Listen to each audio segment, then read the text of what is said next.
Hi, this is Beth Drucker. I'm the co-facilitator of Go Green Illinois with Kim Stone. We're delighted to have people from 33 different communities registered for this program. And it is, the focus on the program is promoting natural lawn and land care and native habitats in our communities. We're going to start with an introduction talk by Pam Karlson. She's a backyard habitat specialist featured in Doug Tallamy's book, Nature's Best Hope, on the why. Why is this work so critical for the health of our communities, its inhabitants, and for the planet?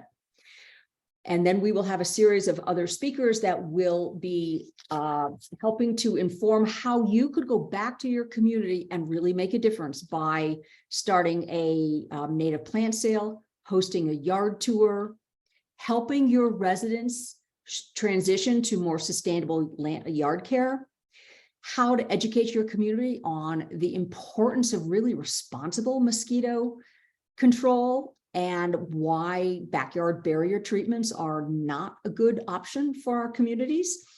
A very important talk by Colette Kopic about creating or strengthening your tree ordinance in your community. We're going to give a quick update on the leaf blower ordinances in our areas and an update on the Illinois bee bill for reducing pesticides. So as you listen to this program, what we want you to do is to go back to your communities with the information that you learned today and really inspire and work for system-wide change that would include people's backyards, but also your schoolyards, park district lands, your municipal areas, your businesses. If you have business campuses in your community, houses of worship are another really important partner, your libraries. So there are lots of community municipal-wide partners that we can engage, but a lot of this is going to come from all of you working in your communities. And so with that, I'd like to start and introduce Pam Karlson. If you have not read Doug Tallamy's book, Nature's Best Hope, it is a fantastic place to start. And Pam was privileged to be included in his book because of the remarkable things she has done in her yard in Chicago. So Pam, you're on. Thank you, Beth. It's a real pleasure to be invited to speak today and open the meeting. Go Green does such fantastic work. And my sister-in-law, Tracy Edsey, is part of the Park Ridge chapter. So, hey, Tracy. Not sure if you're logged in, but so I've been asked to speak about native habitat, why it's so important and why it works. I created a backyard habitat many years ago in our Chicago backyard of our house. Most of the photographs in this presentation I've taken myself, and most of the birds and the pollinators are from our garden. So the goal was for me to turn this back to nature. I wanted to respect the land as much as possible and provide for all the critters. And it's been a remarkable, absolutely remarkable, because the number of species of birds that have visited, as well as the number of insects, is just amazing. And it works into the community as well, because our neighbors love it. The kids on the block love it. I use that opportunity to educate them as much as I can. So starting with the bad news first, species decline. Species are disappearing at an alarming rate globally, about 70% drop since 1970. Insects are a big part of that decline. So you've probably seen these articles out, these headlines: 40% decline globally of all insects. Monarchs in the United States are down 80% since the year 2000.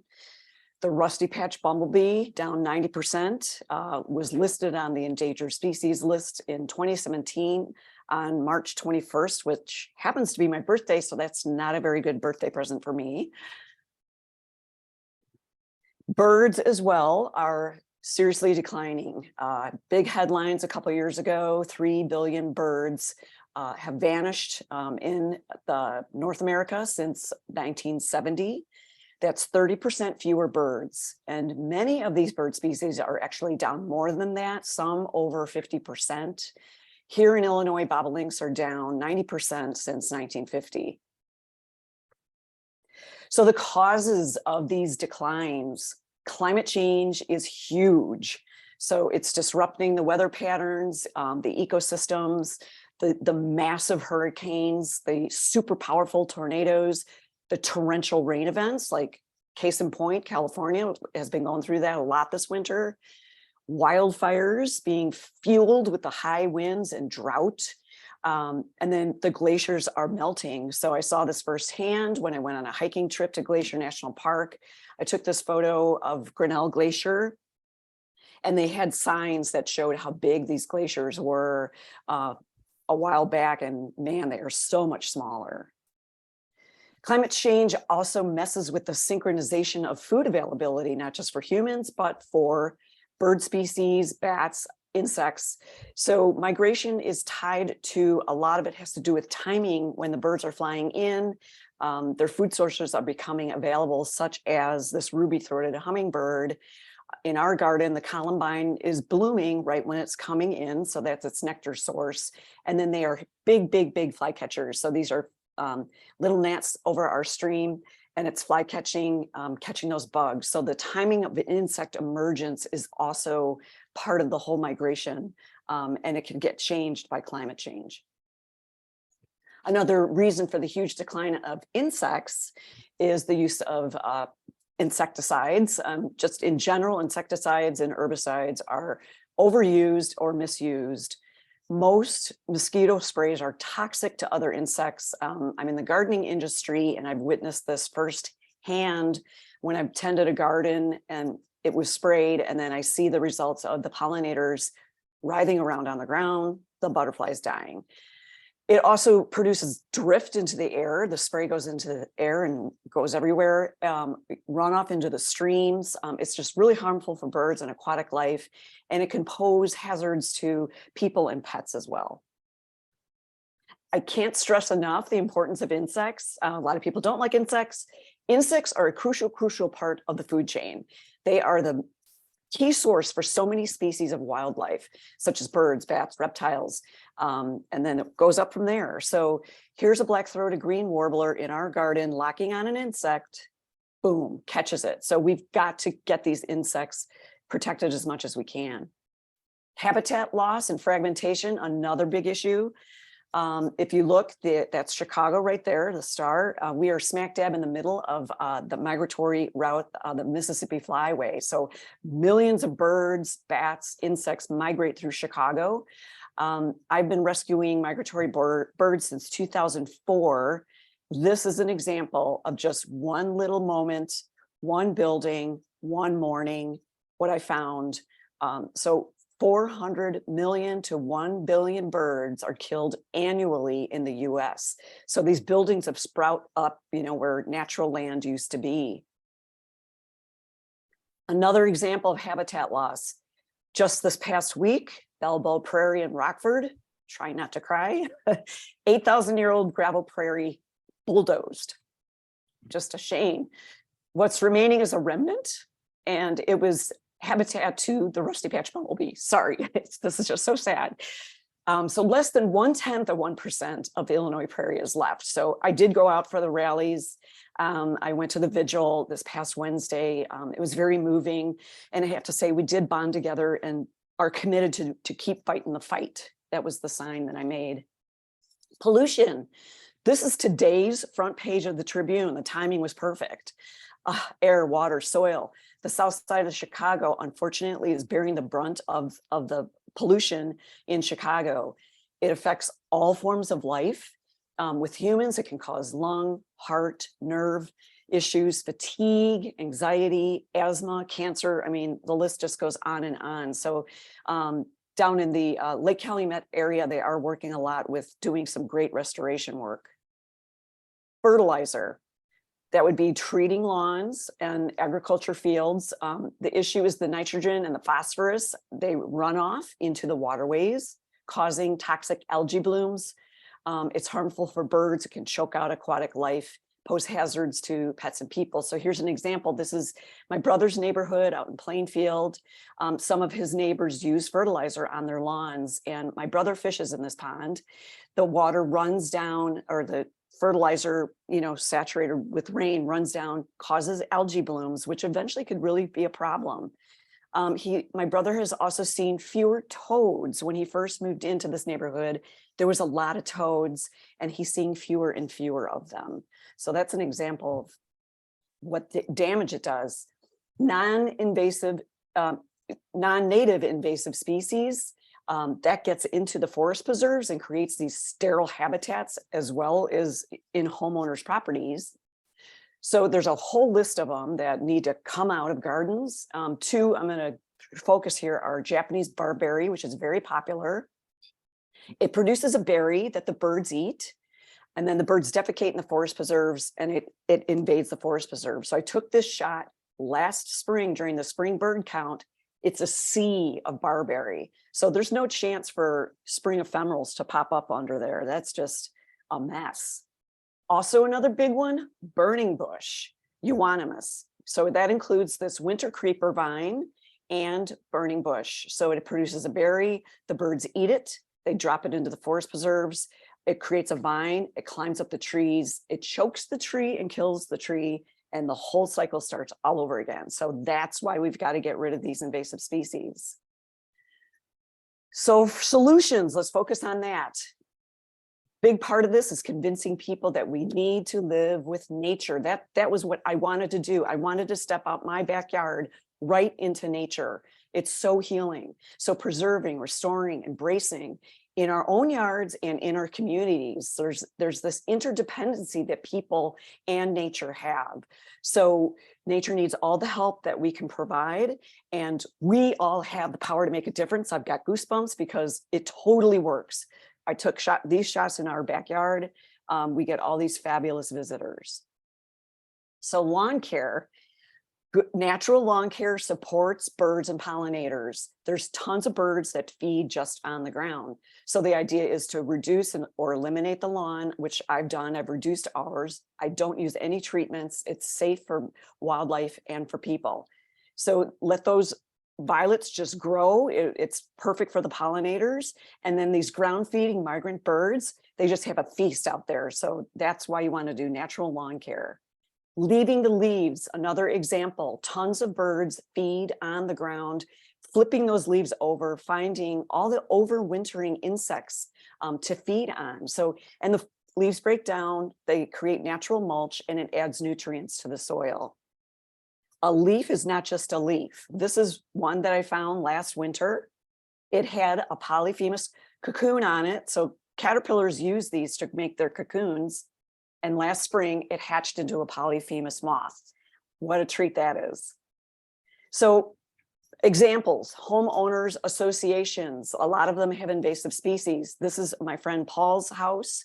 The homeowners association is working with the Lake County Forestry. They are doing buckthorn removal. He butts up against a little marshland area. They're planting native trees and shrubs. And Paul has seen a return of bats. He's so excited. He says there's way more bats. And that is natural insect control, because he says that there's like way less problem insects. Community gardens. Here in Chicago, vacant lots are being turned into havens.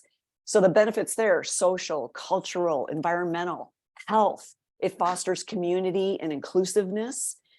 This is an example, First Nations Garden in Chicago. They are healing the toxic soil through plants. They have raised beds. They're raising vegetables, fruits, herbs, native plants that they are sharing with the community. They've started a seed bank, and they have art and music. And they also won a Chicago Excellence in Gardening Award last year. Great work they're doing. Schools, another great spot. This was an asphalt lot. It was turned into habitat. This is Waters School in Chicago. 130 plus native plant species, a rain garden, veggie garden, fruit, composting. So this is like early nature exposure to kids. It boosts their school performance, and it has all the other same benefits. This is a woodcock that was in our garden, but they also get woodcocks in their garden. They also won an award last year. Public buildings, another perfect opportunity for native gardens. This is the Shed Aquarium, the migratory garden along the lake. They converted large lawns into gardens. So they've got native plantings, they got veggie beds. It services migratory birds and butterflies, creates healthy habitat for city dwellers. And the veggies, they feed to the shed animals and to people. Beautiful spot, great for walking. Municipalities, again, they could plant lots of native gardens, and then they could also do rooftop gardens. This is an example of Chicago's City Hall. They replaced part of the tar roof with a native garden. So it absorbs less heat, which means less air conditioning. It absorbs water, so that's water mitigation. It services the migratory birds and the butterflies, as well as the employees in the building and visitors. And they have beehives. They sell that honey for charity. Park District, excellent opportunity to restore the land or add habitat to create more green corridors. Same benefits. This is Montrose Point Bird Sanctuary in Chicago. They have done extensive native habitat restoration, diverse ecosystems, and because of that, they've got 340 different bird species documented. In 2021, they added 3 more acres, and now they've got a total of 15 acres.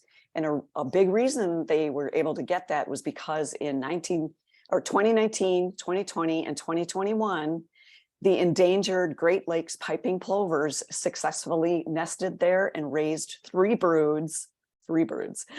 And that was the first time since in 60 years.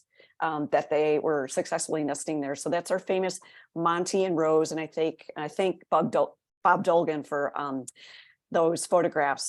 His movie Monty and Rose is just a gem. So these combined results make a huge impact. Native habitat just makes a healthier planet. This is our backyard.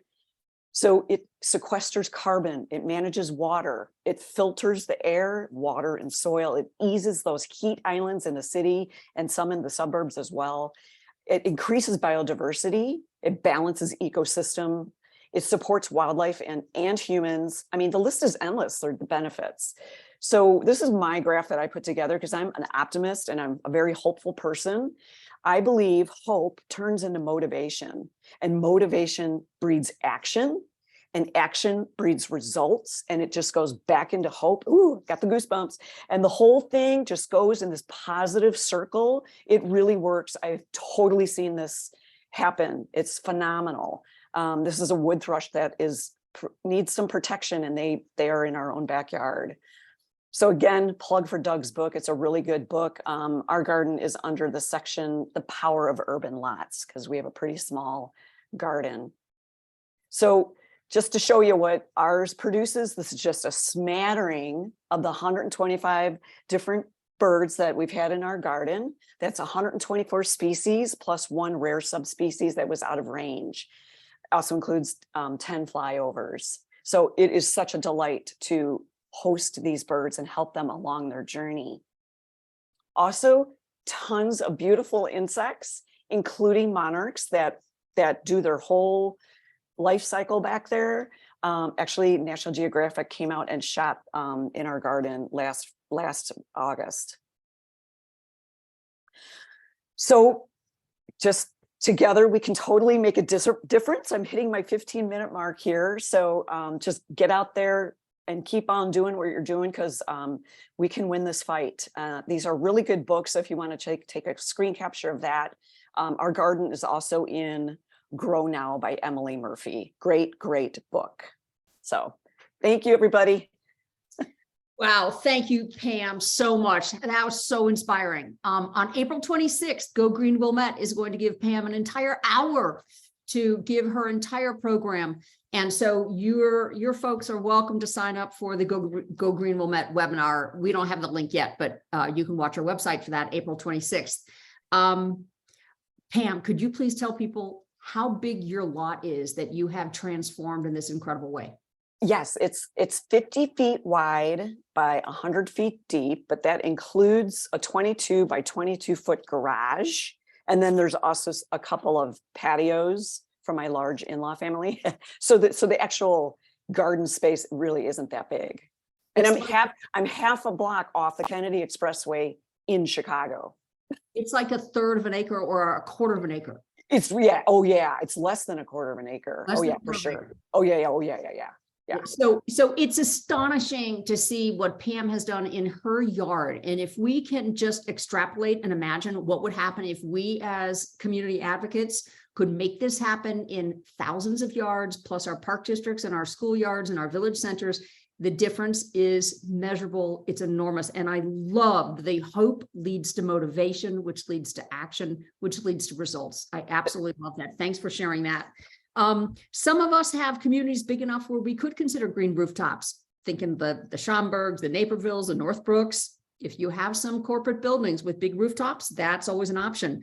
I love what Shut Aquarium has done with their museum grounds, which used to be just turf grass. You know, if you think about the communal, the public areas in your town, they could do the same thing that Shed Aquarium did. We don't have on the program community gardens. You highlighted one, which is what reminded me. Glencoe as an amazing community garden. Many of our other communities signed on may also as well. If you have a community garden that you are running that benefits everybody, you can put it in the chat and share that. So the next thing we're going to do is, as Pam said, adding the habitat starts with the plants. And so we really have to help people figure out how they can get native plants for their yards or into their communities.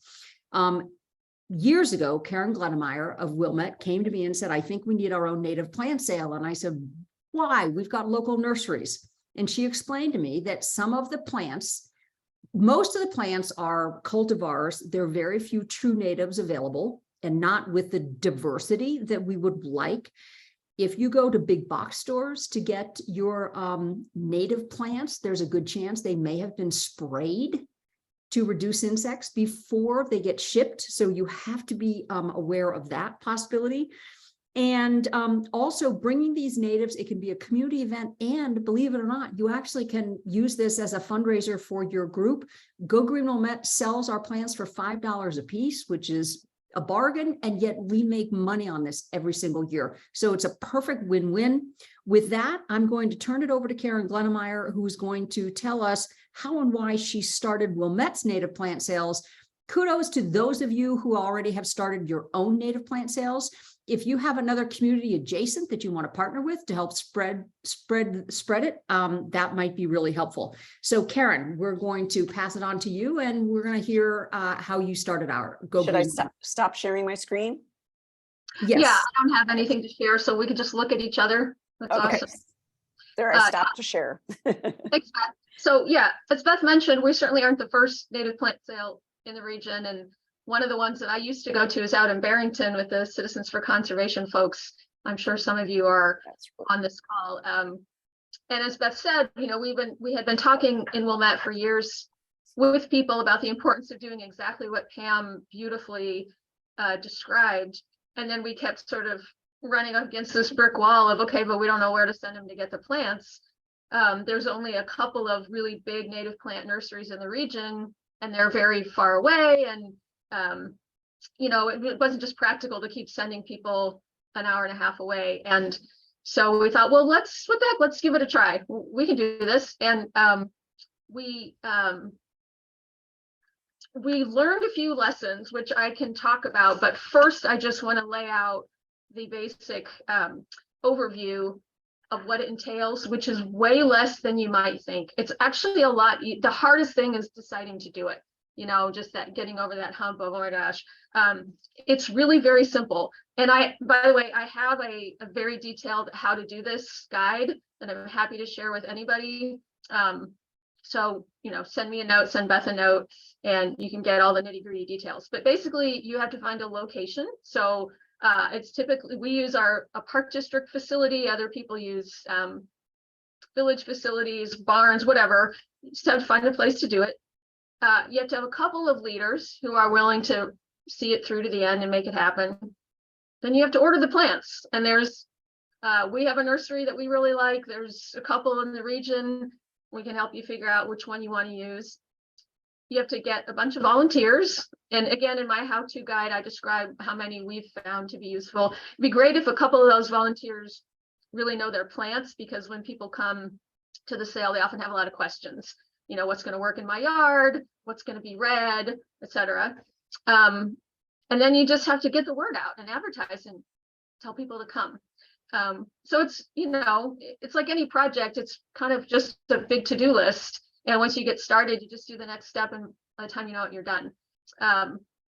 We started it in 2015, and our first year we sold about 1,000 plants. Last year we sold about 3,000 plants. We've been sort of ticking up the numbers each year. We seem to have reached, we feel like we've figured out our maximum. So over the course of those years, we've sold 17,000 native plants. And I'm sure they didn't all survive, but a lot of them have survived. And so that's a lot of insect habitat. And I think for the average small yard homeowner, as Pam mentioned, it's all about the insects and the birds, because insects, they don't need 300 acres. And scientists have found that they will use our yards on their way from one big preserve to another. So it's, you know, you're not just pretending, you are really literally creating habitat, and with every plant you put in. And a plant sale, it's positive, it's fun, and it's tangible. You know, so we, the Go Green folks, can just look at that number and say, okay, we're doing something. And the individual homeowner can look at the bumblebees and the birds and say, I'm doing something. And it does, as Pam said, it leads to that hope and that motivation, which is super important. And another thing, you know, one of the things that's kind of scary about it is, what if nobody comes? What if we don't sell our plants? So if you're doing it for the first time, you would start small, and maybe you'd order 500 plants. And what we did the first year to help us feel more comfortable is we asked our park district, will you buy at cost anything that we don't sell? Because you have a budget for buying plants anyway. And they said, sure. So it just gave us that safety net that we weren't going to lose money, even if we didn't make money. It turns out we almost every year we sell out completely, quickly. So that is basically it. It's just deciding to do it, finding a place, getting the plants, finding the people, and putting the word out. Having experts there who can talk about the plants, like I said, is hugely helpful. You know, if you want to, you can invite native landscapers to come and sort of set up a booth. It's great for their business. It's great for people. That's kind of another level of complexity, totally optional. Beth, do you want to pipe in from your experience? Did I leave anything out? I don't want to get into too many details, because that's more about like the nitty gritty. And again, I have spent years modifying every year I tweak it a little bit, but I can give you a step-by-step guide if you want it. Okay, great. We've got a how-to manual. There are some questions in the chat, Karen. Why don't you take a look at those? Someone I know asked about payment. You can do that's, you know, you can say cash only if that's all you can manage. You can use a PayPal. You can use a credit card. It's the Square system. Go Green Wilmette has used the Square system where you swipe a credit card, or you can say cash and checks only, if that keeps it simpler for you. Also, you may have garden clubs in your community that don't have the capacity to put this sale on themselves, but that might really be interested in helping out. So make sure you check to see whether you have any garden clubs in your community. All right, Karen, what else did you want to say? Yeah, somebody asked about whether we do pre-ordering. So our first couple years, because we were scared that nobody was going to come, which in hindsight seems so quaint and naive, because boy, did people come. The first couple of years, we decided, okay, we were going to invest in setting up a website so that people could pre-order their plants. And then the sale itself was just people picking up what they'd already ordered, which in principle seems simple, but in practice, it's so much more work than just ordering the plants and letting people show up, because, you know, the plants come in and then you've got all that accounting where you have to have a lot of volunteers and you're saying, okay, this person wants 3 cardinal flowers and 2 pen sedges, and then you got to put them aside. And the worst part is every year the nurseries, there's just a few species that don't germinate well. And that's just part of the deal. And so you got to go through and figure out every place where somebody ordered that plant. Are they going to be okay with this substitution? It was kind of a nightmare. And so once we became confident that people would show up, we just scrapped it, and it's a day of sale. Come early, come often. And then, if one plant didn't germinate, well, we're not going to sell that plant. We'll sell the others. And I just can't imagine, given our experience and given how many of these plant sales are out there successfully, I really don't think anybody has to worry that nobody's going to come. Just start small and make sure you got a backup like your park district, and you'll be fine. Somebody asked, do we keep track of how many people are buying for the first time? We could do that. I mean, especially people who buy using a credit card, we've got a record of that. So if we wanted to, we could go back in and track repeat buyers. I don't know that we don't really do that, do we, Beth? It'd be interesting, like how many new people are we bringing into this, but. Yeah. So real quickly, we set it up on big tables. We do it A to Z by common name. You could also do Latin name, but common name is what we do. Karen also organizes shade and sun kits, which are super popular with, 12 plants a piece, really good for kind of beginner gardeners. And I'm sure there's lots of other questions. Karen, the how-to manual, if anybody wants the how-to manual, again, contact Beth at gogreenwilmette.org and we can send you the link to that. There's lots of details that would make it easy, but as Karen said, the hardest thing is just deciding you're going to do it. You could start with 200 plants and just start small, and people are really grateful to get these plants, and they're hard. A lot of them you can't even get at the local nurseries. Yeah, you can get a lot more interesting plants. Yes, right. Good point. At the same time, the largest taxpayer in Wilmette is Chalet Nursery. They're an amazing group. And what we do is we work with them, and we always say, if you can't make our plant sale, make sure Chalet knows you want native plants. And so Chalet is more and more getting native plants, partially because of the demand from people who miss the one-day sale and still want to get native. So work with your native nurseries, if you have one. Okay, thank you, Karen, so much. And with that, we are going to transition to the next thing. So once you get more native plants in your community, you want to share with people what that actually looks like. And I'll unspot you, light you, Karen. So what you want to do is let people see how awesome a yard can look if it's not traditional. And so what we did is a sustainable yard tour. And lots of the groups have started this. I know Winnetka has done this, but I went to Go Green Deerfield to see whether or not they would share their experience with you on how to start with a yard tour. And then we're going to finish up with, if you have doing a yard tour a little bit differently, put it in the chat. We'll add your comments, but I'll, after Amy's done, mention a couple of additional things that Go Green Wilmette has included in our tour. So with that, Amy, I'll spotlight you. Thank you very much. This is Amy Call of Go Green Deerfield. Hi, hello everyone. Thanks for inviting us to this great program. I'm Amy Call with Go Green Deerfield, part of the Land and Water branch. So I just wanted to just bear with me for a second while I do share my screen with you.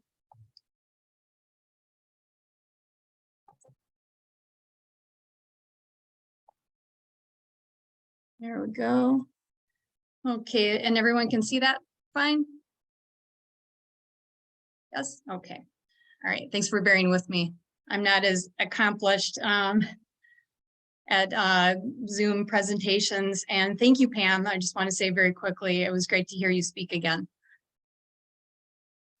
So anyway, today I'd like to just talk a little bit about how Go Green Deerfield hosts sustainable yard tours. We're going on our 6th tour this year already. And we want to talk about how we get the native landscaping conversation going on these tours. Hey, Pam, any way you can try to make your slide full screen? We're seeing a half a screen and then a blank slide next to it. Oh, let me see here. We're seeing your notes. Okay. My apologies. I worked out perfectly in our practice session. Oh, of course it did. Choose the And if minus- not- choose the minus on next to the slide. You see that Minus next to the slide, top right. on the note section? How's that? Is that working now? Did you hit the minus on the right, upper right-hand side? Minus on the right upper side. Slide 2 of 7. It says notes, above the notes. Oh. I'm not seeing that on my. In the purple bar. Oh, She up in might the not see she might not see what we're seeing. Okay, tell you what, let's just keep going, Pam, it's fine. Are you able to see? We see a slide? slide that's half a screen of your slide. Okay, That's okay. all right. So my apologies. So I just wanted to talk a little bit about how we do things and our goals. We really want to engage our fellow residents and give them some cool ideas that other neighbors are doing and inspire them to take some action on their own.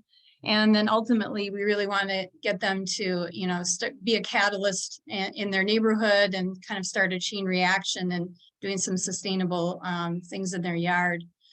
So what we try to do is focus on approximately 6 to 8 yards on our tour.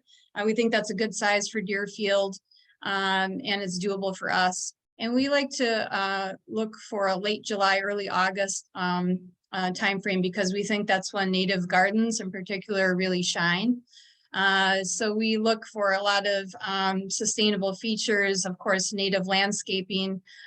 We look for rain gardens and rain barrels, home composting, people who use our municipal curbside composting pickup, and other sort of sustainable yard features, people who have natural pest solutions and don't use pesticides and use electric lawn equipment. So we kind of look for a lot of those features and try to feature as many as we can.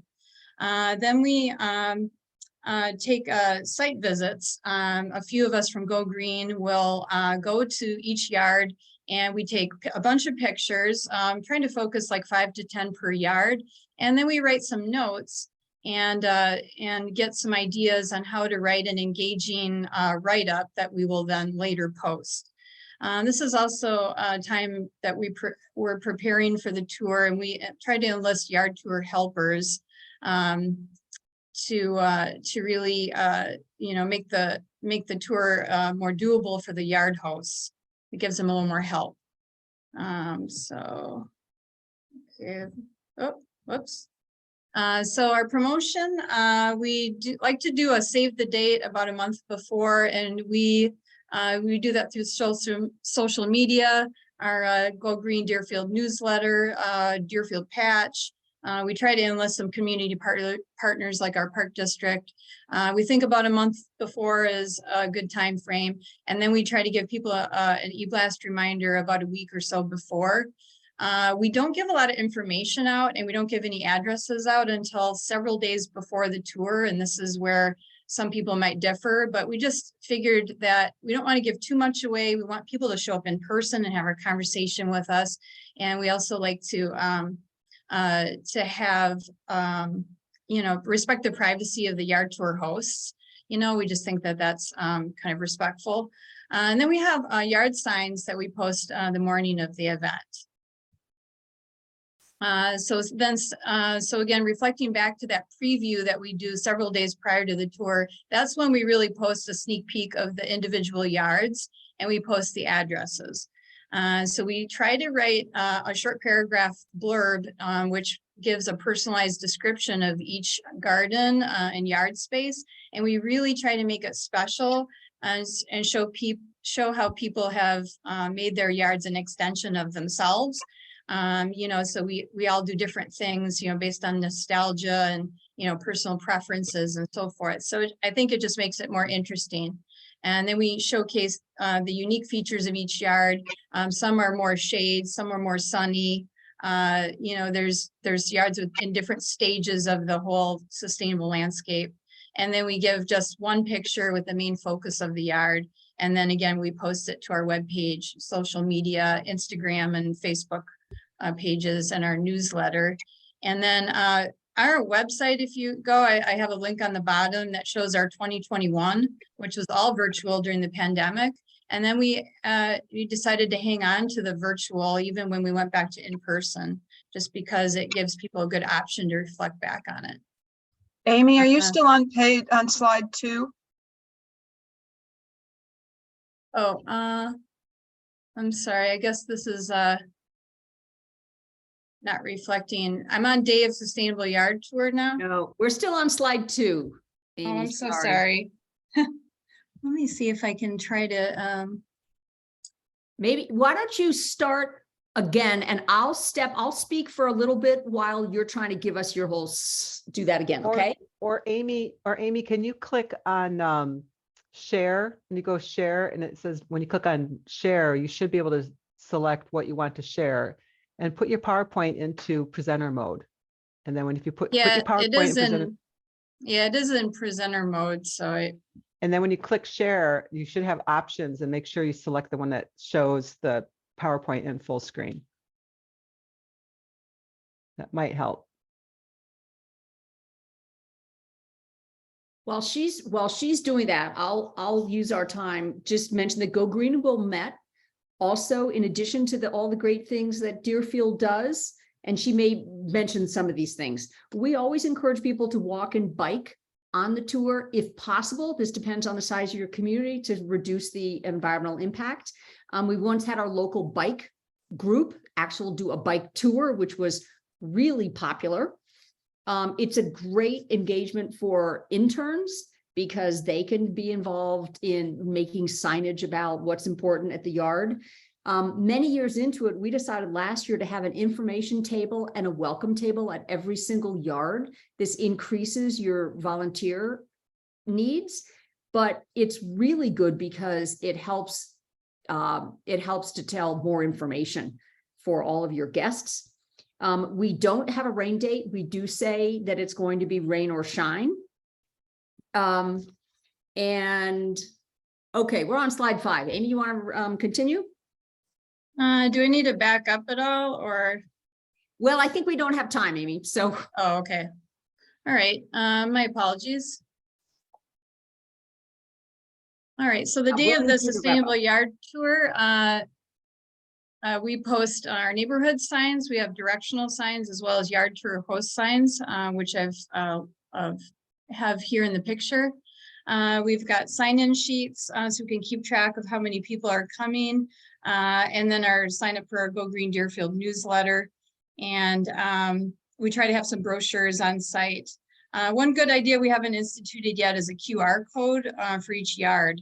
And then optional snacks and drinks on a hot day. So then our virtual tour will post after the event, and we have 5 to 10 pictures from each yard with captioned pictures as well as the description of the yard. We even got some drone footage, which is extra fun. We have a Go Green Deerfield member who has a drone and knows how to use it. And then what we've been doing, which we got pretty good hits on our social media platform. We did a daily post. So we featured 1 yard per day over a week.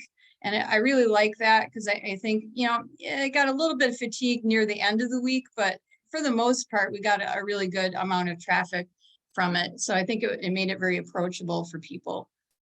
And then we try to keep something archived on the website, but we just have 2021 on there now. And then our tour wrap up, we always send out a Google survey to our yard hosts and try to get their experiences from the day and suggestions.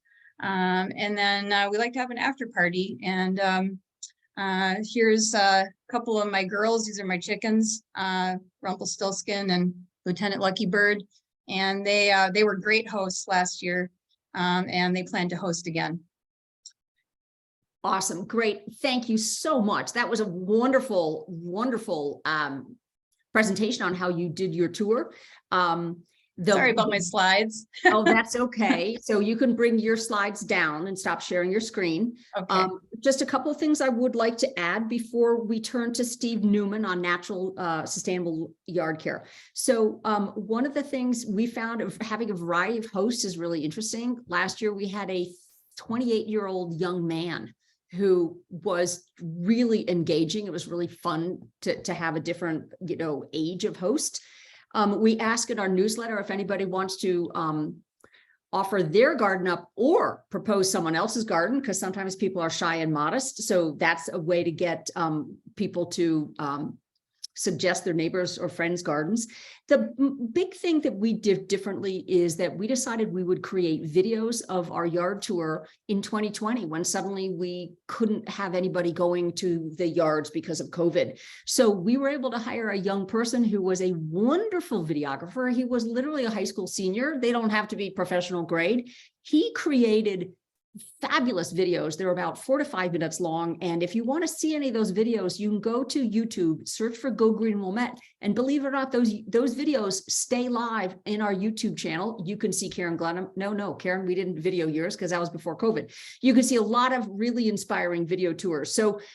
So it's great that people all year long can see the videos. It also gives the yard hosts a chance to really tell their story and what motivates them. Sometimes that gets lost. If you have 30 or people visiting your garden, you can't tell that story to all your guests. But in the video or on an online presentation like Go Green Deerfield does, you really can tell people what's important and why you're doing it. So we hope you will consider a sustainable yard tour. We do have a manual for how to do a sustainable yard tour. If you want to contact Go Green Wilmette, we can share that online manual also. With that, I'd like to turn next to Steve Neumann. Steve was the founder of a for-profit lawn care company that was offering for the first time in our area sustainable, healthy lawn care practices.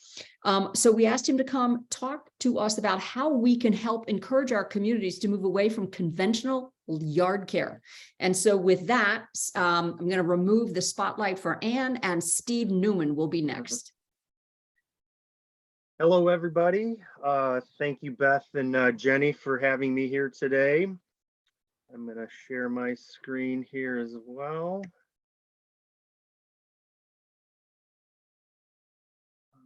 Go into.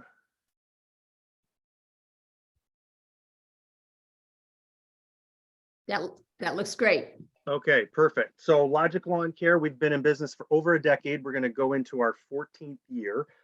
I'm excited to say, and for those 14 years, we've always done natural lawn care. So this has been our thing. I'm excited to say that this year we sold the name Logic and all of our residential customers to one of our longtime lawn techs, Alex, listed on the screen. And then I'm starting a separate division that's going to go after school districts and municipalities, which we have done, but this is going to allow us to focus on the commercial side of our business. So we're kind of doubling our forces and going to impact more people with natural lawn. All right. Okay. So I wanted to start with a public service announcement for turf grass. Turf grass gets a bad rap. It's not the enemy. I think we can all agree it's the best ground cover for playing sports, for kids to run around at recess. If you want to have a picnic, I have my Adirondack chairs out in my natural lawn in front, and it is a whole lot more comfortable than having it in a prairie. The problem is that people expect turf grass to look perfect all the time. So people need to understand that it is a plant. If you think about a prairie, for example, late summer, a prairie looks awesome. All the colors are blooming. In the winter, you've got all the seed heads, which many of us find that beautiful as well, but it's a completely different look. And then in the spring, when it gets cut down or burned, it's not that attractive really at all. So just a little public service announcement to kind of reframe thinking about turf. It's not the enemy. It does not need to look good all the time. And unfortunately, society has decided to personally judge us if our turf does not look good all the time. And they're not even judging us that we can't take care of the turf. They think we don't pay our bills and our kitchen's dirty, and it's what we're all trying to reframe. So moving on actually taking care of this plant in a natural way. It goes back to thinking of it as a plant, no different than a hydrangea or a rose or a native prairie.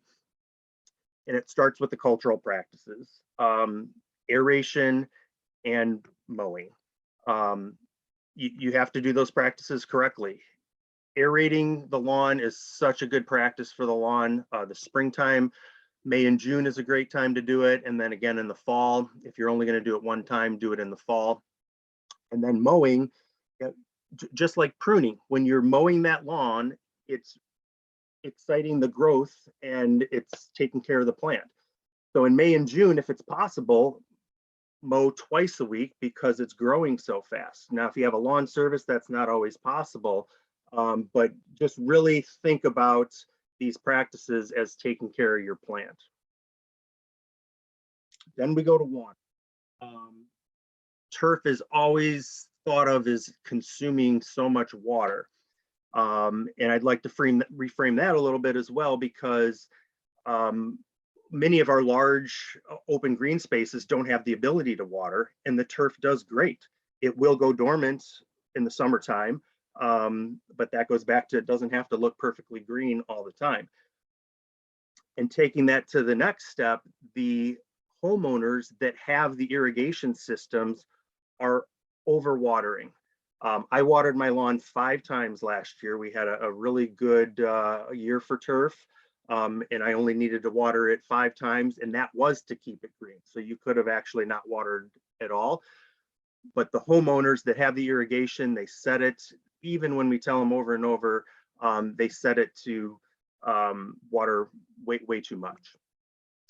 And when we've gone back and looked at our problem lawns come August, September, we did a study 1 year and over 80% of our problem lawns were irrigated lawns. So that overwatering is causing more problem. So yes, turf does need some water, but only at certain times.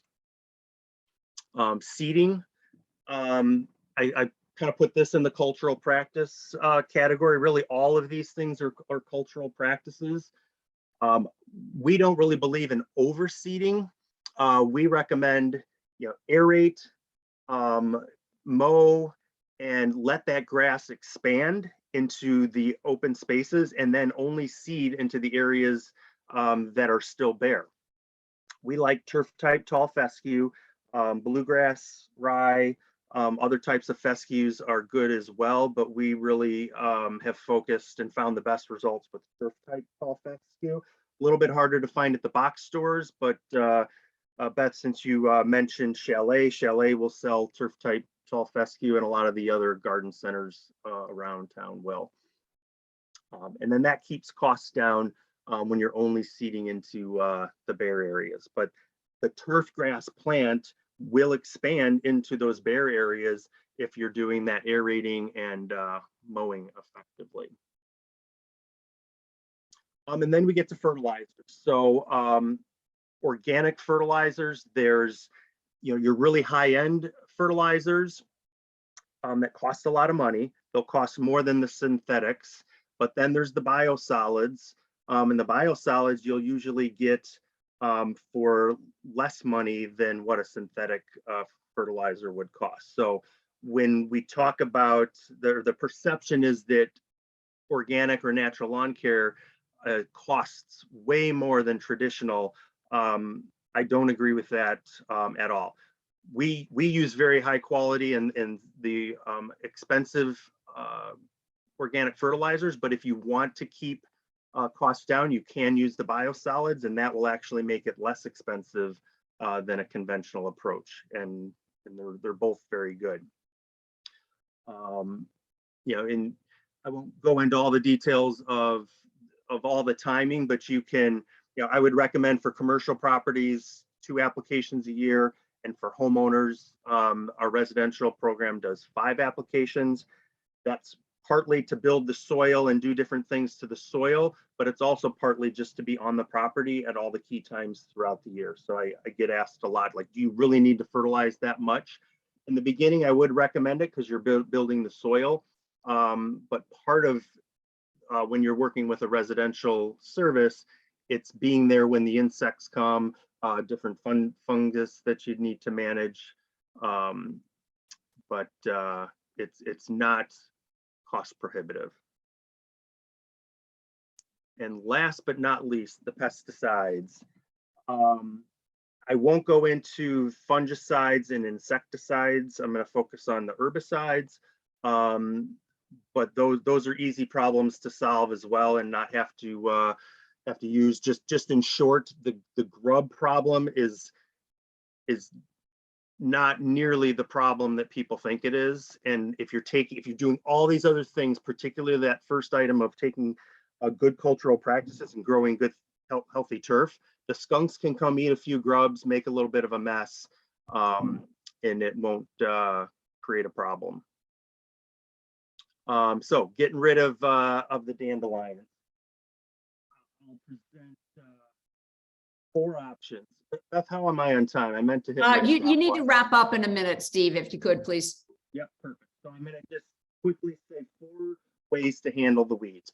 One is what Pam talked about. You've done all those things ahead of this. Your turf is going to be looking awesome, and just embrace the other diversity, i.e. weeds, that end up in your lawn, and you're going to have a great looking. The other approach is using a conventional weed control in the late fall. After everyone's using it one time, you get great results, and you may not have to do that again for 5 years, or maybe never again. That's a great rescue type program. And then we use 2 products, chelated iron and mesotrione. Both of these are in the reduced risk category. Mesotrione is from the bottle brush plant and stops the photosynthesis of the plant. We are seeing great results with that. There's some timing issues, and it does turn some of the grass white, so there's a communication component, and this is why it's a little bit tricky to be adopted by the traditional companies. But there are options, and if I can just leave you with one thing, that natural lawn care is totally doable on any size property with any size budget. I'll leave it at that, and we can answer questions now or later in the program. Okay, I think we'll leave the. Oh, could you give me 15 seconds on your idea of clover versus turf grass? Intentionally planted clover, like the new mini clover varieties. But yes, well, I would rather just let clover come naturally if it desires, and then just not go after it. I've not actually seen great results in trying to purposely get it to come. It usually comes when we don't want it and doesn't come when we're trying to get it. So we have not adopted actually planting clover, but I'm certainly not against it. The better approach is probably let it come naturally and don't kill it. Okay, great. Thank you very, very much, Steve. You know, many of us have been working to reduce the turf grass in our yards, and we know that that's important because that gives more plants, you know, more room for regular plants. But we are all dealing with reality, and we have to realize that people are going to continue to have lawns. And so the idea is, if we could shift the lawn care practices to be more, to be healthier and better for the environment, that's a shift that's really important to make. So Steve, thank you very much for joining us to tell us about how we would care for our yards with fewer pesticides and making the grass stronger naturally. So thank you for that. Our next speaker, this is a really important topic. We are going to be talking with Mark Clifton of the North Shore Mosquito Abatement District. You're not all in that district, but there's a good chance you have a mosquito abatement district wherever you are. Several years ago, we were aware of more and more private backyard mosquito spray services. I am sure you have seen the ads. I love the one that says making outdoors fun again. We've got very concerned about this increased use of pesticides in people's backyards that's essentially unregulated. And so we went to the North Shore Mosquito Abatement District and Midwest Grows Green and said, how can we help educate people about what is responsible mosquito control versus unregulated and often unnecessary backyard mosquito control? So we went straight to the expert. We're going to hear from Mark Clifton from the North Shore Mosquito Abatement District. All right, how's that turning up? Looks okay? Yep. Terrific. So my name is Mark Clifton. I'm the executive director of the North Shore Mosquito Abatement District in Northfield, Illinois. And I'm going to talk today about some of the ways that our program has really rethought how mosquito control should be done. And also I'm going to connect together barrier treatments, mosquito resistance, and public health, because these are all really connected issues that are a big deal for us. So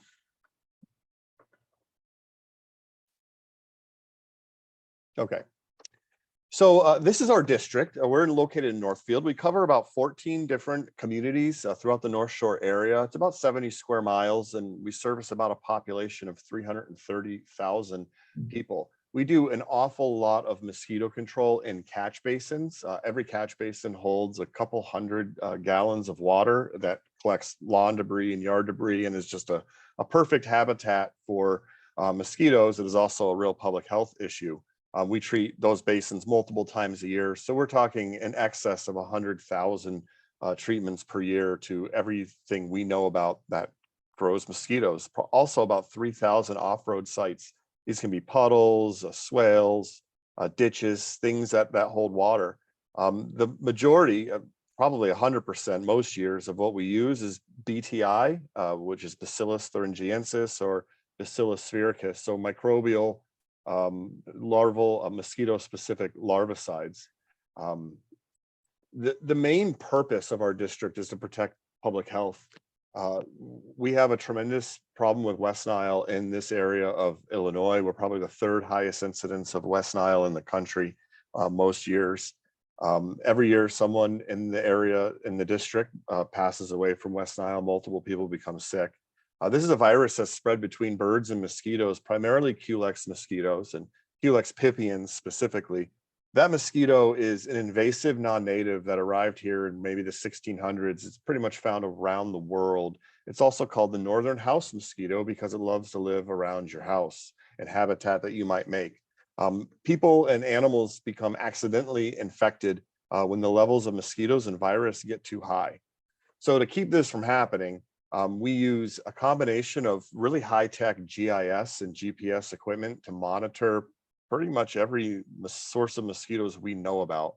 So this is a typical catch basin in the district, and it's, like I said, about 200 gallons of the worst smelling water you can imagine.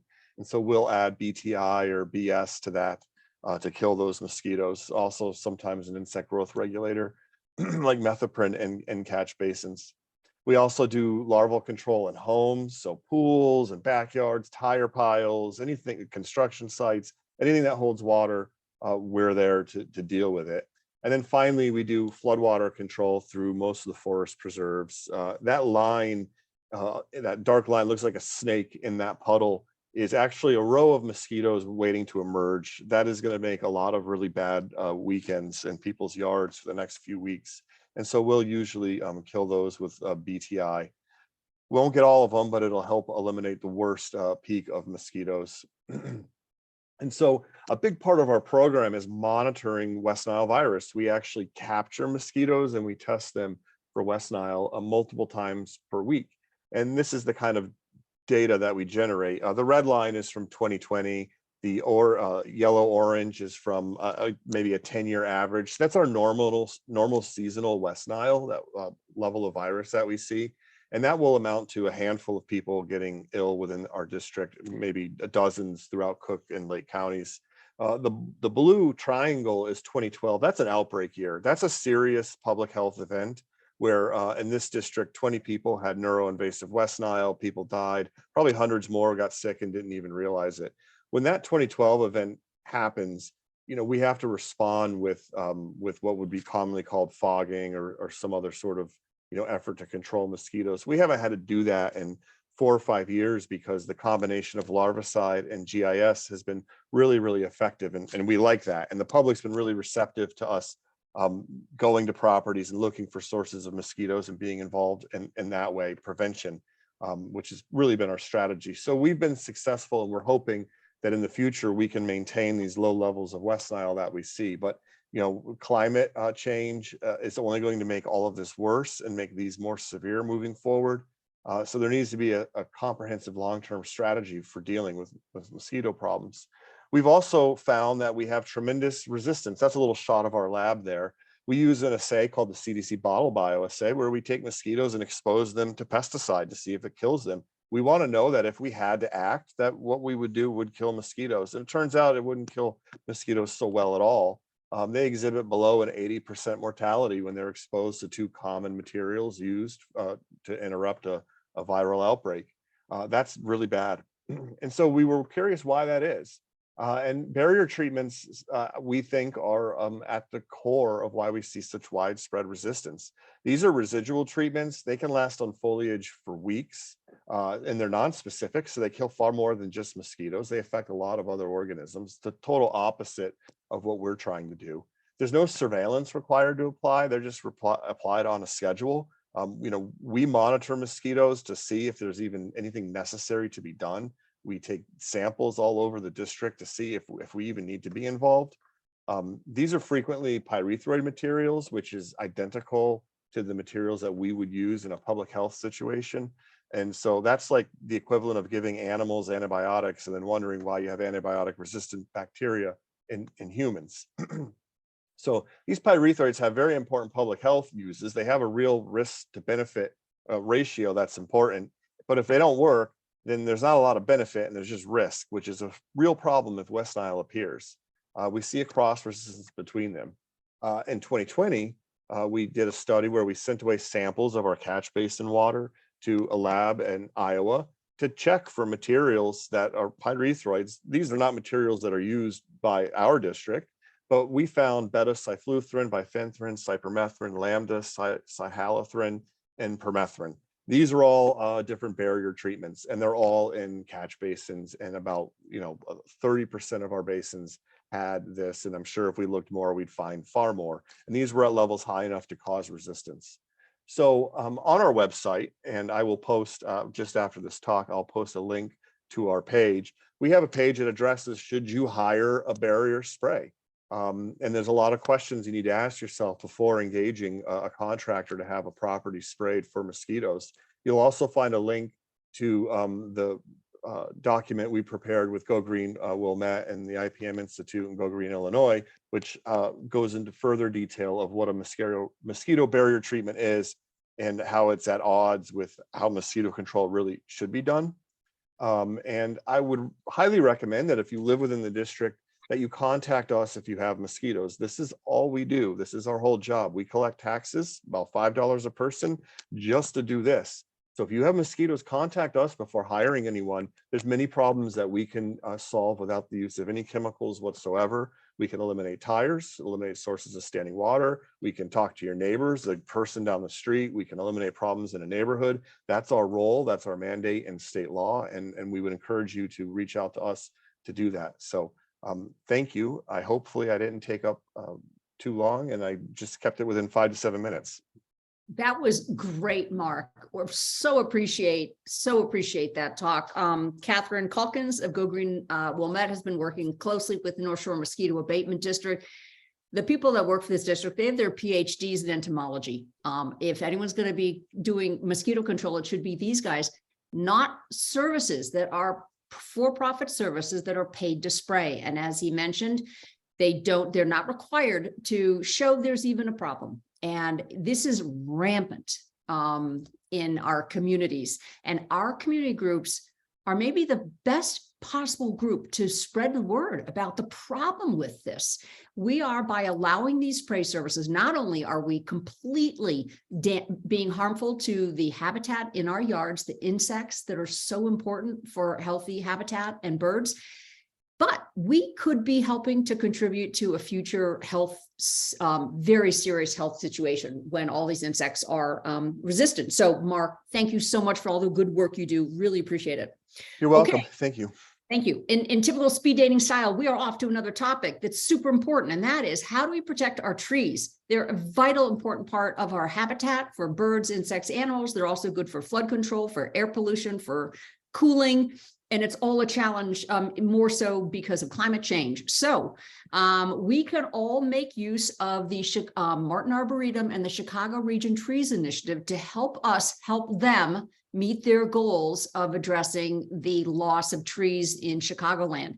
So I want to introduce Colette Kopic from Chicago Region Trees Initiative, and she's going to give us a brief overview of how we can go back to our own communities, take a look at our tree ordinances, and make them stronger. Thank you, Colette. Yes, thank you, Beth. Well, thank you so much for having me. Can you guys see my screen? Yes. Okay, great. So, how to be a tree champion.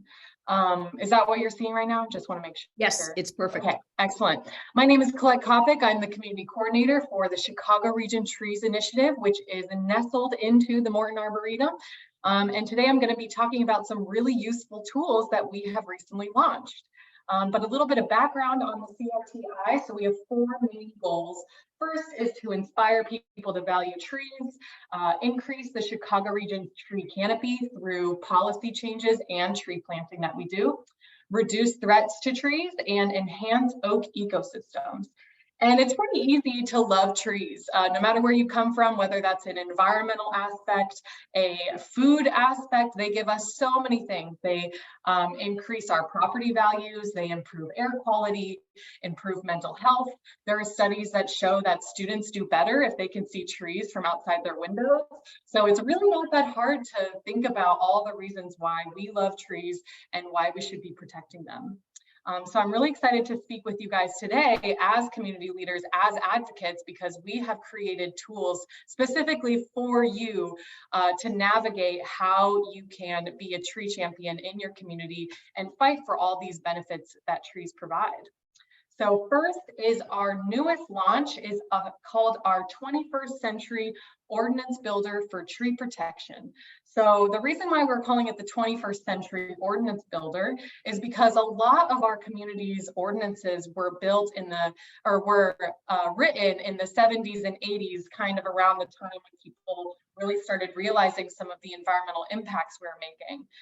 And so you look back and, you might see in your own village's code that it was not amended until 1988. So we're trying to bring our ordinances into the 21st century because there's so much more that we know. There's so much more science out there.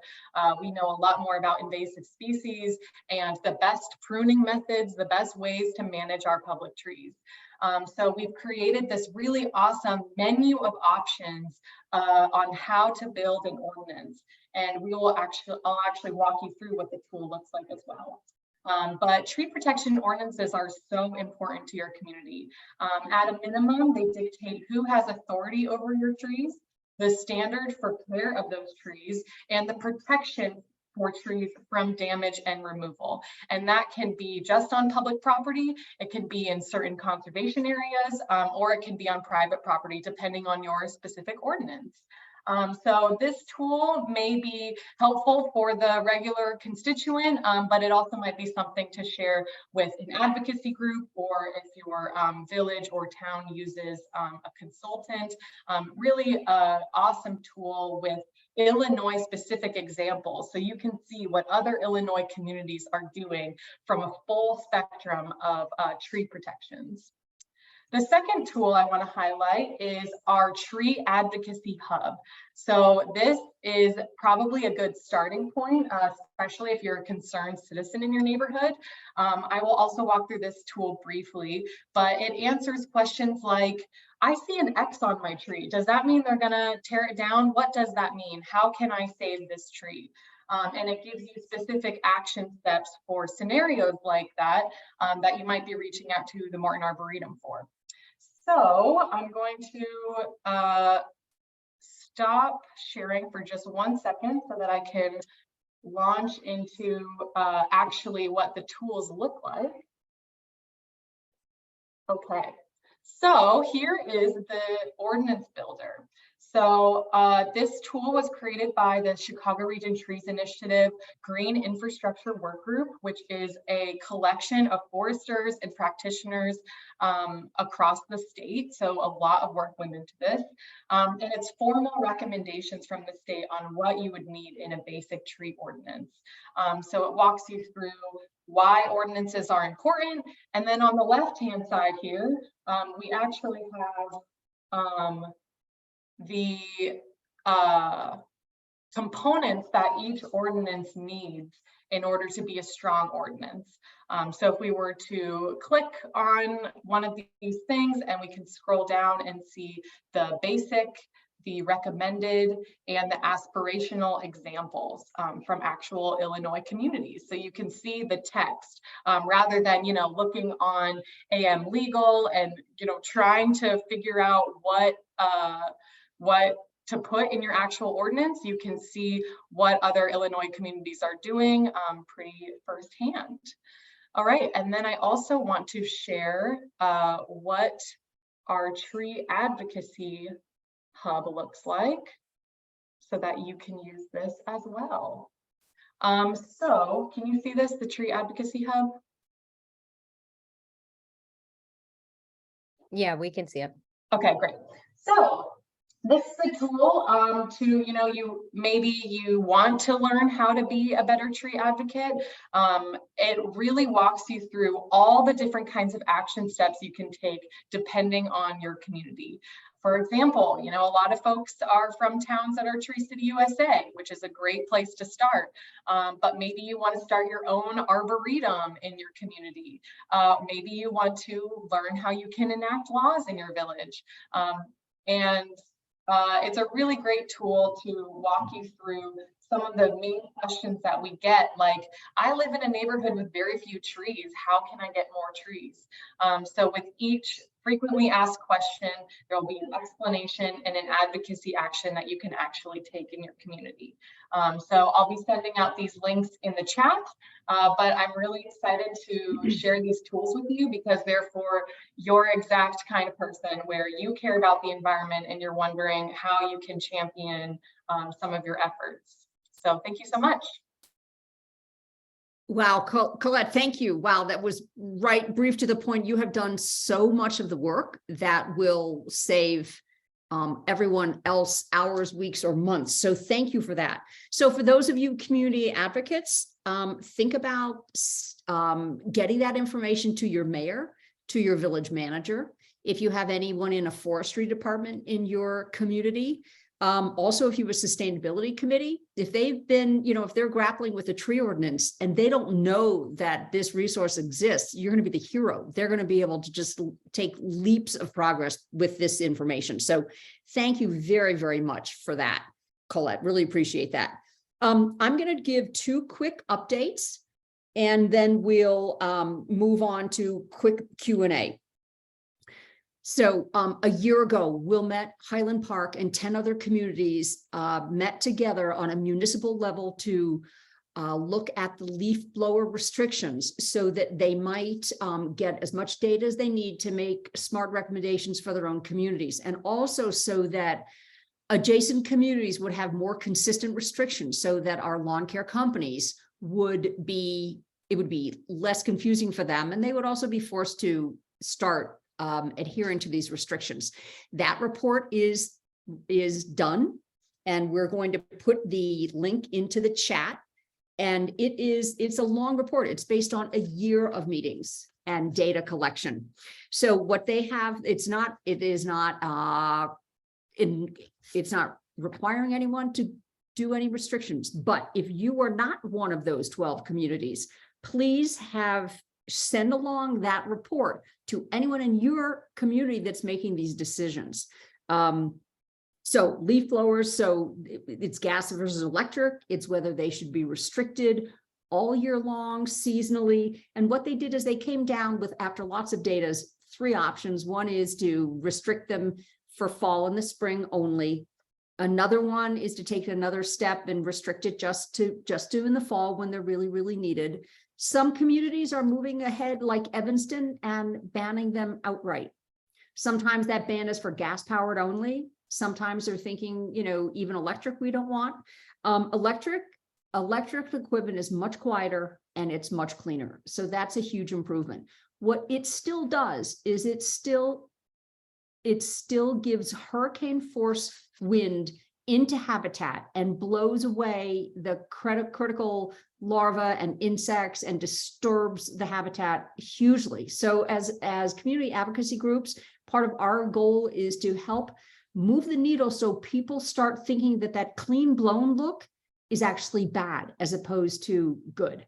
And that's a big, big shift. So our groups are a really important part of helping people understand that conventional lawn care, which blows every bit of leaf litter and insect out of every yard every week, is really harmful. So that's something that you can use. That report also has data and some graphics that you can use, like door hangers that you can customize. There's a graphic designer who is willing to customize it for your community with your logo, your community name.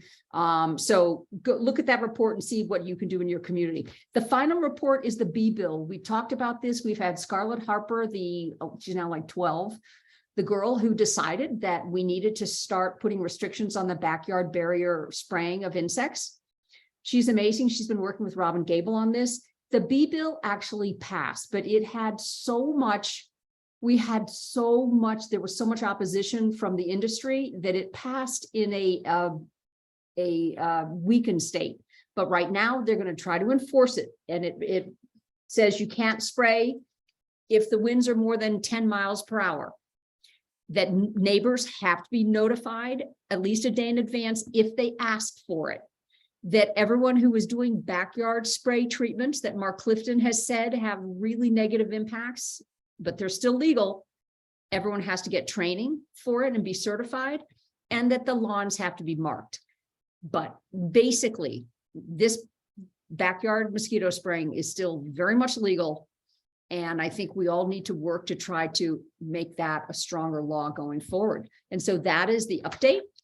And Robin Gable's office would have more information on that. And so with that, it is almost 1:30. And I want to thank all of our speakers. It was just great to get all of your information on how much our community groups can do to change habits, to change our perception of what looks good, what's right. And so good luck to all of you in your communities. So speakers, if you want to sign out, you can, or you could stay for what we call our, Jenny, were there any questions? I know there were a lot of questions. Do you want to pick a couple of questions? She's been monitoring the chat. I mean, it looks like most of the questions have been kind of answered here. A lot were kind of plant specific. So if anybody had a real specific question, I guess they wanted to follow up with, they could unmute and ask, but or put it, put it in the chat. There's still 60 of us. There was a question if any of the slides would be available afterwards, maybe Pam's or the native yard tour slides. So Kim Stone and I, we take the meeting recording, and so any of the slides, we do try to post the actual slides, but that is a lot. When you have 7 different speakers and 7 different slide decks, that has proven a little challenging for us to post to the Go Green Illinois website. We'll definitely try. But if you have particular slides that you really want, I suggest that you reach out to the speaker and ask for them. If there's someone who's missed this program, please, it will be on the YouTube channel for Go Green Illinois. One interesting thing I did notice is someone about the native plants. Are there certain areas of Illinois that they can be planted, or do we need to be looking for, we're northeastern Illinois, should we be looking for only this area, or are there sub ecosystems or You know, do all Illinois natives work in all parts of Illinois is kind of the general question. You know, I would say generally there's not that much difference. And that's a little too specific for us to deal with right here, but you know, you can look at the zones that we're in, and you know, you never really know till you put a plant in. Sometimes they're going to be very happy and sometimes they're not going to be. So I wish we could be more specific about that, but I think we are going to have to move on to what we call the community sharing part of the program, and that may last maybe 15 minutes. But before we do that, speakers, is there anything that you would like to unmute and say, like, oh, I forgot to say this or that? This is your chance to do. Were you any giving final Rachel comments. Rosenberg? Was Rachel Rosenberg from Skokie getting 5 minutes from us? Well, No, that was going to I'm be not. I'm going to do community sharing. yeah, she'll Okay. be first in community sharing, but thank you very much. So speakers, anything else you'd like to add that you'd like to emphasize or that you may have forgotten?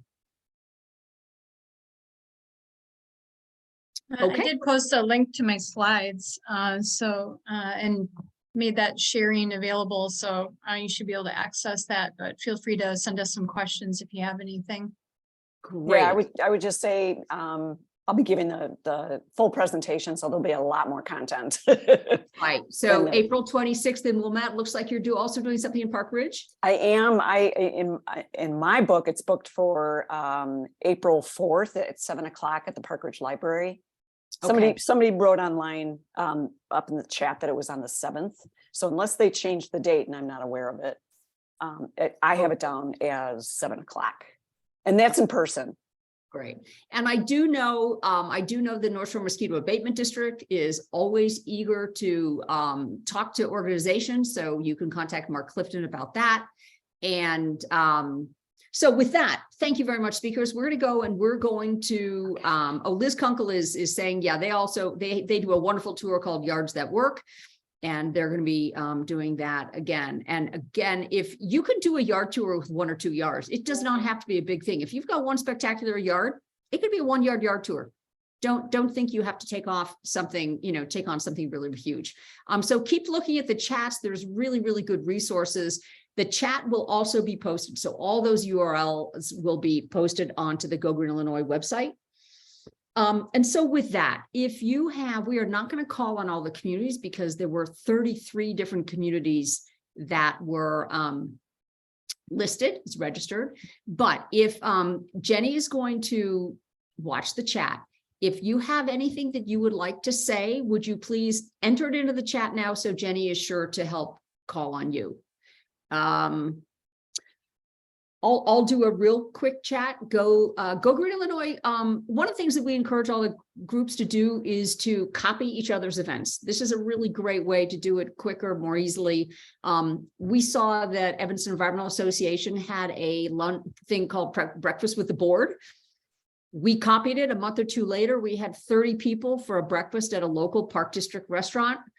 I think Evanston paid for everyone's breakfast and did the food themselves. We took the easy route, charged people $25. We took care of tax tip bills and had 30 people talking about environmental issues in Wilmette. It was really easy to do and was very successful. I also noticed that Evanston Environmental Association is trying to get people to create content about if you've done anything great in your yard, sustainable or environmental, share that with us and we'll put it in our newsletter. That's another way that you can engage more people in your community. Also, before people sign off more, I want to remind you that if you are a new group that is just getting started, there will be an April 11th meeting just for how to get off the ground. Okay, so let us know if you're not already signed up as the leader in your community. So Jenny has, who else would like, okay, I'm going to call on Jacqueline Casaza first. Thanks, Beth. Yeah, we have a number of updates. So we were in summer with other Go Green groups, which was wonderful. We participated in the IEC lobby day on the foam foodware ban, and we were there with SEMA from Go Green Lincolnshire Vernon Hills and also Go Green Northbrook. We had our 3rd sports swap on Sunday. This was with the Glennemeier Park District, where we exchanged gently used sports, or people can come in and swap out gently used sports equipment and shop for new to you items. So this was our third one. It was our most successful. We raised $950, and most stuff is between $1 and $10. So that's a lot of money, considering the cost of those items. And Ann Yoshida and Sherry Latash from Greener Glenview came out to volunteer at our swap because Greener Glenview wants to do one. So that was really fun to have that help from them. Another event we did, we participated in a fundraiser for the Glen Ellen Food Pantry that featured different tablescapes, which sounds kind of weird, but we did a zero waste table. So we highlighted zero waste entertaining for people. We rented plates from Scarce, and we highlighted 8 women environmentalists. So we got a lot of great feedback on that. We're speaking at a League of Women Voters community event at Cantini on April 12th. The topic is plastic pollution and community solutions. So I'm presenting along with Kay McKean from Scarce, Walter Willis from SWANCC, and Jen Walling from the Illinois Environmental Council. We're just giving an overview of the problems with single-use plastic pollution, how to recycle properly for the plastics that can be recycled, and then talk about Illinois legislation to address this. That's on Wednesday evening, and that's open to the public, so I can share the Zoom. And then on Friday, we're having a group of, I think the invite list is up to 200 people, community leaders and the DuPage County area attend to kind of talk about how we can address this in our own communities. So we're very, very excited about that. And then last, I have to just toot our own horn. We're being recognized tonight as the Glen Ellen Park District Volunteer of the Year at a community awards ceremony. So we're pretty excited about that. Awesome. Always great news from Glen Ellen. Thank you, Jacqueline. Next, we're going to hear from Seema. She is Go Green Vernon Hills in Lincolnshire. And Debbie Brown can go after Seema. Debbie Brown. Okay. Thanks, Beth. Very quickly, I've just put into the chat an action network from the Illinois Environmental Council. And they're asking us to call our legislators to not support a bill, which is HB 1616, that allows pyrolysis plant to skirt the normal Illinois EPA permitting process.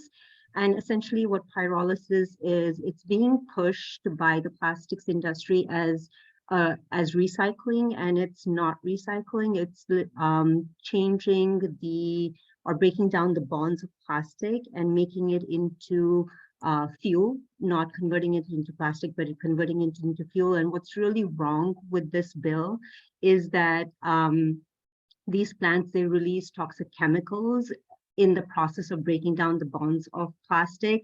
And by skirting the permitting process, this will harm the health and well-being of the communities that live next to these facilities. So I put the link in the chat. Please reach out to your members to have them call the legislators to not support HB 1616. That's on the plastics front. On Go Green Vernon Hills in Lincolnshire, one good news. Seema, yes, since this is a break, could I ask Rachel Rosenberg? She has to leave. I told her I'd call on her first and I forgot to. Yeah. Rachel, can you join us? Sure. I'll call back on you, Seema, and then Debbie Brown. Thank you, Beth. So I am a member of the commission, the Beautification Improvement Commission in Skokie. So it's more of an official role that I'm on instead of like these Go Green. I know Skokie has its own Go Green. I'm not on that. But what I just wanted to update everyone that Skokie has revitalized its beautification awards to focus on native plants.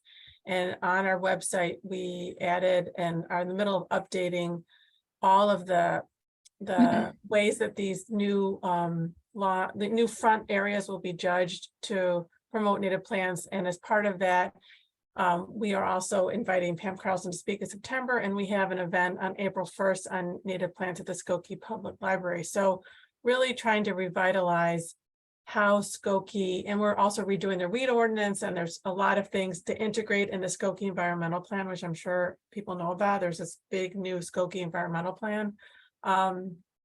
And And so all these commissions that are working with the village in an official capacity are officially helping Skokie facilitate all of these very big goals, including tree canopy and all these things. And so I really appreciate everyone's really great ideas. And we hope to really make a difference in Skokie's native plant community. And thank you. Thank you, Rachel. That sounds like something we can all try to replicate. Did you have something else to say? No, just thank you. You guys are great. We miss having you here at the Botanic Garden, but this is much more efficient. It is. Thank you so much. Okay, so now we're going to go back to Seema. Thank you so much.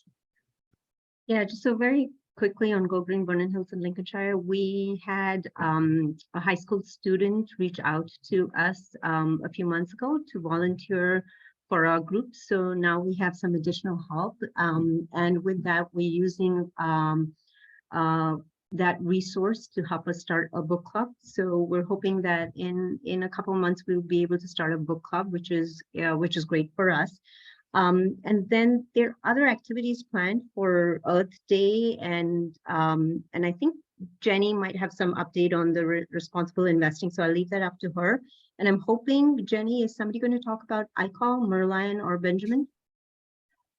There's a lot of us here, so yes. Okay, so we'll have them talk about can ICOL. chime in, yeah. Okay, So and I'll make just put sure. I'll put the link for ICOL in the chat, and then they can talk about it. Okay, thank Okay. you. Thanks. Okay, we're going to have Debbie Brown and then Sheetal from Northbrook is next. Debbie Brown is from Deerfield. Right. Hi, everybody. And great programming today. I wanted to just mention that Go Green Deerfield has been excited about Doug Tallamy's homegrown national park. And we are in the process of figuring out how to launch his project in Deerfield. We're also looking for other groups that might want to join in with us and maybe promote it throughout all of our sustainability groups to make a greater impact. We're right now just sort of outlining ideas. We've got our park district on board to promote with us, and there's some areas that we pointed out during COVID that they could work with IDOT along Deerfield roads and other major roadways to get rid of weeds and plant native gardens, which they have. And so we have a few that will be coming into bloom this year because it's already 3 years in the process. So we're going to show them how to get on the map, and would like everyone to at least become familiar with Homegrown National Park. Go to the website at the very least. If you've got native plants in your yard, sign yourself up. But we're also looking for partners to brainstorm and come up with some other ideas. So that's for Go Green Deerfield. Pam, did you want me to mention the Wilderness Alliance Chicago Nature Challenge? Beth, do you want me to mention it? Yeah, briefly. Okay. Something else that I personally was involved with, there's another coalition of sustainability groups local to Northern Illinois called the Chicago Wilderness Alliance. And one of the things they've been doing for the last 3 years is promoting something called the Chicago Nature Challenge. It's in April this year. And just by downloading the iNaturalist app, and over a few days, you could just take pictures in your backyard and upload it. It'll go to this project. And this is a citizen scientist program that scientists all over the world can see what's blooming in April in your area. Is it early? Is it late? What bumblebees have appeared? What birds are around? And it helps them get a better grasp on what's going on in individual communities and then on a more international level. So I put the link in the chat. The first link you see didn't work, but lower down the second link does work.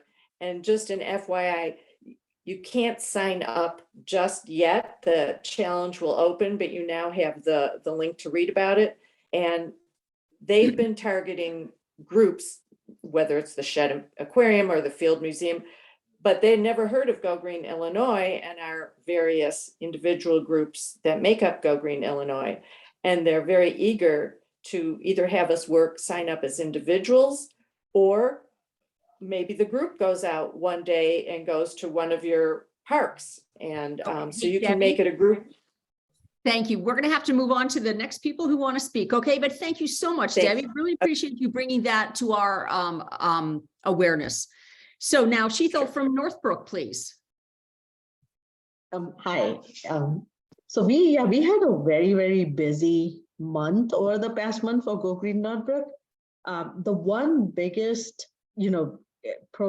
change from ours, if everyone can see my screen here, is that our village president embraced sustainability and diversity and inclusion as her platform for the remaining of her tenure, as well as potentially her upcoming election. So that was a big step for us. So we met her in January, and together, we went through. Now, keep in mind, Go Green Northbrook is an older institution. It's been around since 2014. So there's been a lot of good work, that has happened so far. We have a very active garden club, that does the native plant sale every year. Our library has actually taken up a lot of the sustainable programming. And now our village president has also stepped up and basically made this as a forefront of her platform and her agenda. And essentially what you can see over here is, once the CAP, which was the Climate Action Plan, was adopted. So that's something that she would like to see being fulfilled. So I think for Go Green Northbrook, what we are doing a little bit different right now is that now we are trying to identify how we can support, some of these causes that the village has come up with and is embracing, and also seeing, more of how we can help with, some policy decisions. This was the first time that, we made a trip to Springfield to legislate for the IEC bill. So that is one. And then the other thing which we are stepping up is things like our book club. So we have a book coming up, which is called the Carbon Footprint of Everything, which is up next month. So just, we are trying to see how we can, we don't want to repeat or, reinvent the wheel where other people are already doing it. So we are just, trying to see how we can make bigger changes now with things that have not been addressed so far. So that's it for Go Green. Thank you. Wow, that's amazing what's happening. Go Green Northbrook lost one of their leaders who moved out of the state, and they all stepped up and figured out a way to create the next generation of leaders, and Go Green Northbrook's doing amazing work. I know that we probably have people who have things to share from Winnetka, Glenview, Riverwoods, Glencoe. We've still got a few minutes left. Liz, are you on, and do you want to talk about Go Green Reads and anything else in Winnetka? I don't know whether I think she's still on.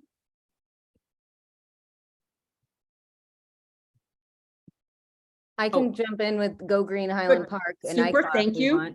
Go Green Highland Park will be doing a sustainable investing webinar with Go Green Barrington, Go Green Vernon Hills, Lincolnshire, and Green Minds Lake Bluff Lake Forest. We have a new steering committee member at Go Green Highland Park, and that's his day job.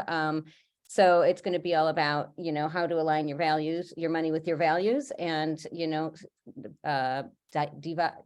divest from fossil fuels and get your money into good places. I don't know if anyone's familiar with Highland Park Focus on the Arts. It's a huge thing up here, and we're lucky enough to have one little slice of our Habitat Highland Park. We'll be able to tag team on with Red Stem Gardens. We'll be doing a display highlighting, how you can have a beautiful native yard and kind of a traditional North Shore looks pretty yard. So that will be exciting to help blend that and move people going that way. I'm also on the International Compost Awareness team. And that is coming up. International Compost Awareness Week is May 7th through the 13th, and it's huge this year. I mean, it's always fun.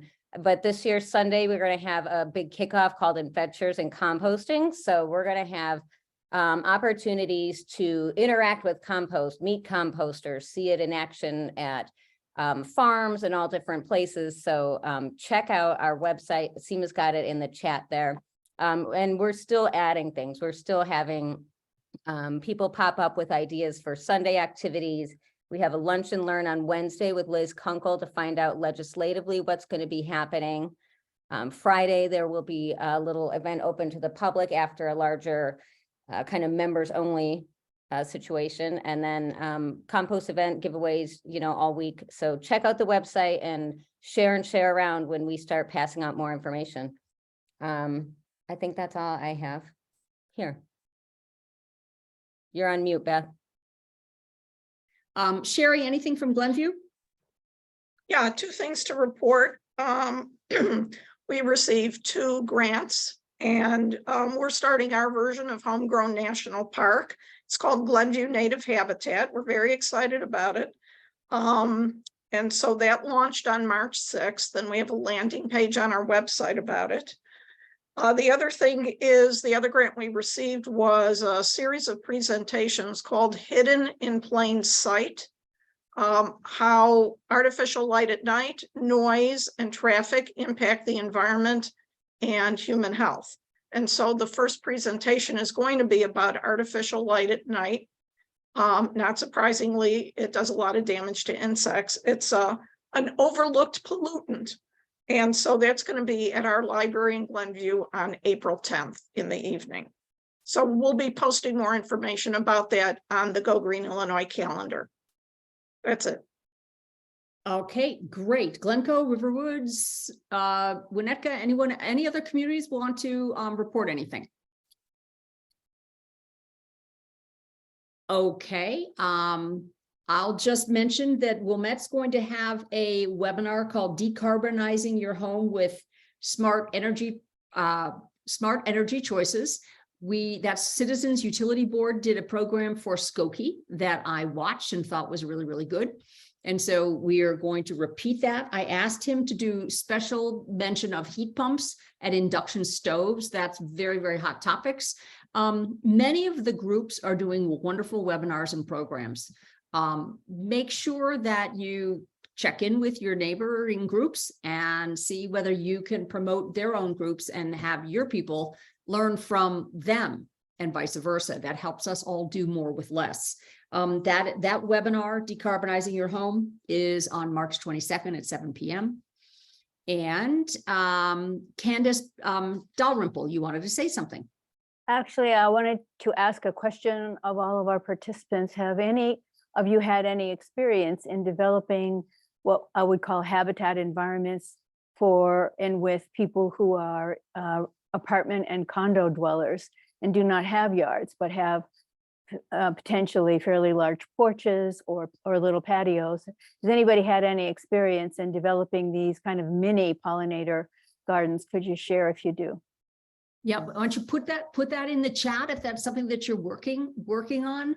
I know Go Green Wilmette is going to be working with a senior housing facility in our areas. They're women who really like to garden. There's a custodian that's willing to water. And so we're going to donate plants from our plant sale. We're going to help them plant them, but we're going to be able to put in a lot of plants through a partnership with a multi-unit building. So that's a great thought. And also Go Green Wilmette realized that we have not been really reaching out to the people that live in condos and rental apartments the way we should have. And so that's a goal for 2023. But if anyone has been working on that and you want to talk to Candace or help her out, please put that information in the chat. Beth, Kim would be mad if we don't remind everyone that local elections are coming up and your green group should be asking important questions of all your candidates. Last year, Go Green Highland Park, or last election, Go Green Highland Park had done a candidate questionnaire And then we shared it on our website for everyone to use and in our newsletter. This year, we were able to get our League of Women Voters to include environmental questions in both their written questionnaire, and we were lucky enough to have 2 during our live forum. So you know, it's on everyone's radar. So if you're not asking your candidates, then get the questions out there. And that's for everywhere, for the city council, for the school board. They all need these questions, and the more people who send them in, the more they have to address the issues. So that's from Kim. These are typically very low turnout elections. And so the environmentalists, if they show up and vote, they can really make a big difference. At our event, Breakfast with the Board, we had 3 elected officials and a candidate come join us. And it was a really wonderful way to engage with them on environmental issues. Also want to mention that Wilmette just hired a sustainability coordinator. I think we mentioned this 2 months ago that she had been, hired, but she has started. This is a model that might really work in your community. It is being shared. This position is being shared by the village, the park district, the school district, the library, and New Trier Township. None of whom thought they needed a full-time sustainability coordinator. Now they each have a piece of one, and that's going to be a very busy young woman. What we hope is that she's going to make an amazing difference, and that some of these groups may feel that they want their own sustainability coordinator. But if you've been trying to get your community to hire a sustainability coordinator, feel free to have them contact our mayor, our manager, Mike Brayman, directly to find out, how did you do it? How much are you paying her? How did you find this candidate? Because sometimes they're more willing to talk with their peers in another community about a tough topic like that. And so with that, is there anyone else with a hand up who wanted to Go Green Ellen moderated environmental candidate forum. They had a forum just for environmental issues. That's fantastic. That is great. So we're just going to be wrapping up. Anybody else have anything they would like to add? Okay, well, with that, I want to let you know that we will have that meeting for new leaders in a month. And in 2 months, we're going to have our next program. That's in May. And the topic is under development. If there's a particular topic you'd like to learn more about, or you think the group would benefit from, please contact Kim or me. And thank you for spending 2 hours learning and sharing. And I hope that you will make great strides in your community. So with that, I'll sign off. Thank you very much.